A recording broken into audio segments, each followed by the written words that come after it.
Est-ce que tu sais d'où ça vient l'expression poser un lapin? Non? Attends, je te raconte. Cette expression, elle nous vient de l'argot du 19e siècle. Et l'origine est plutôt coquine. Au départ, vers 1870, l'expression parlait pas du tout d'un rendez-vous manqué. Et on disait pas poser un lapin, mais faire cadeau d'un lapin. Et ça signifiait de partir sans payer les faveurs d'une femme. Pour faire clair, c'était les clients des maisons closes qui ne payaient pas les femmes après...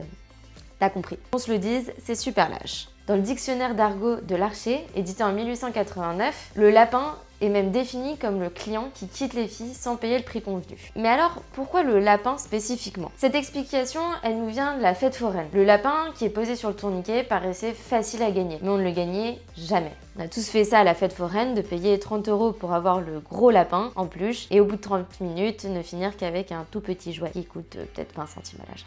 On l'a tous fait. Du coup, l'idée du lapin, c'est bien une promesse qui n'est pas tenue. Et la première trace écrite de l'expression dans son sens moderne, qu'on lui connaît aujourd'hui, on la trouve en 1888 dans le roman L'Immortel d'Alphonse Daudet. Donc comme tu vois, ça fait bien longtemps qu'on tient pas ses promesses. Et ce n'est qu'au début du XXe siècle que les étudiants se sont emparés de l'expression avec le sens qu'on lui connaît réellement aujourd'hui. C'est-à-dire ne pas honorer un rendez-vous, et dans la plupart des cas, c'est surtout un rendez-vous amoureux.